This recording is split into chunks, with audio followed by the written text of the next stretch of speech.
You pick it up before you've even decided to. There is no reason. Nothing has buzzed, nothing has changed. But your thumb is already moving toward the screen, unlocking it, scrolling, checking. You tell yourself you're bored. You tell yourself you're just killing time. But the real answer is far stranger, and it has almost nothing to do with the phone in your hand. It has to do with a bush. Picture your ancestors 40,000 years ago, walking through a forest, looking for food. There is a berry bush ahead. Some days it's full, some days it's empty. Some days there are just enough berries to make the walk worth it, and not one more. Your ancestors couldn't know which day it would be until they got there. And that uncertainty, that not knowing, is the exact thing your brain evolved to chase. Not the reward, the chase. In the 1990s, a neuroscientist named Wolfram Schultz ran an experiment on monkeys that changed how scientists understood the brain's reward system. He trained monkeys to expect a squirt of juice after a signal light. At first, the monkeys' dopamine neurons, the cells tied to motivation and pleasure, fired when the juice arrived. That makes sense. Reward comes, brain celebrates. But then, Schultz changed the setup. He made the juice arrive only sometimes, unpredictably, after the same signal. And something strange happened. The dopamine spike moved. It stopped firing when the juice arrived. It started firing when the signal appeared, in the moment of not knowing whether the juice was coming at all. The uncertainty itself had become the reward. Why would a brain do that? Because for almost the entire history of your species, information about scarce, unpredictable resources was more valuable than the resource itself. A brain that got a small thrill from checking, from looking, from investigating an uncertain situation, was a brain that kept searching the forest, kept checking the riverbank, kept scanning the horizon for the herd that might or might not still be there. The animals that got bored of checking starved. The ones that stayed restless survived long enough to pass that restlessness on to you. You are, quite literally, descended from the best checkers. Decades after Schultz, researchers Kent Berridge and Terry Robbins at Cambridge went further, splitting the brain's reward system into two separate processes. One they called wanting, the other they called liking. Wanting is the pull, the itch, the drive to seek something out. Liking is the actual pleasure once you have it. What Berridge and Robbins found was unsettling. These two systems don't always move together. You can want something intensely, feel compelled to get it, and then feel almost nothing when you finally do. Sound familiar? Think about the last time you refreshed an app for the 10th time in a row. Did it feel good? Or did it just feel necessary? That gap between wanting and liking is where your phone lives. Every notification, every unread badge, every red dot is engineered, whether its designers admit it or not, to sit precisely where that ancient berry bush used to sit. You don't know what's behind the tap. A message that matters. A message that doesn't.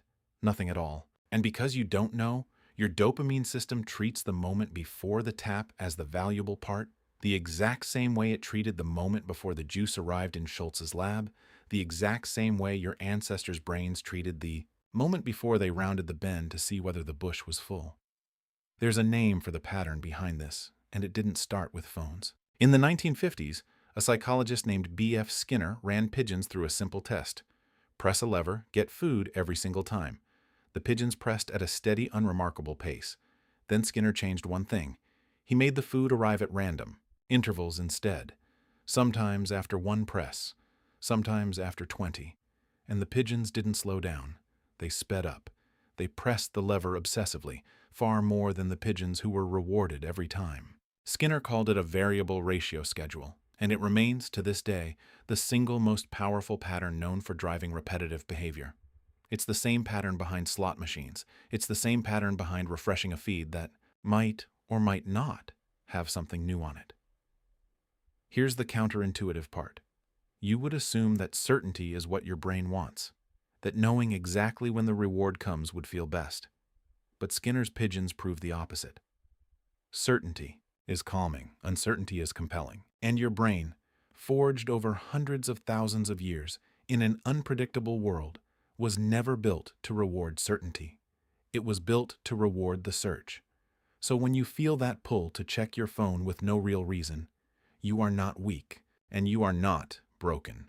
You are running software that once kept your ancestors alive on a savanna, now aimed at a glowing rectangle that never runs out of unpredictable bushes to check. The forest is gone. The circuitry that scanned it is still fully installed, still fully online, still doing exactly what it was built to do. That's the twist worth sitting with. This isn't a story about weak willpower or too much screen time.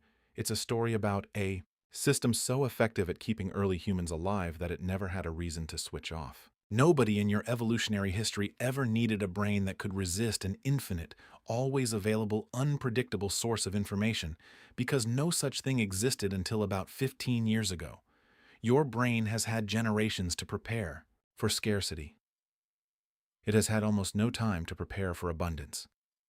Now think about your day today. The meeting that felt too slow. The line at the store. The quiet 5 minutes before you fell asleep. In every one of those gaps, some part of you reached for the phone, not because you needed anything, but because a very old part of your mind was doing exactly what it was designed to do, checking the bush just in case. The people who built the apps on your phone know about Schultz. They know about Skinner. They know about Barrage and Robbins. Somewhere behind that little red notification dot is a team that studied exactly what makes a human brain unable to look away and built their product around it. But knowing where the pull comes from changes something.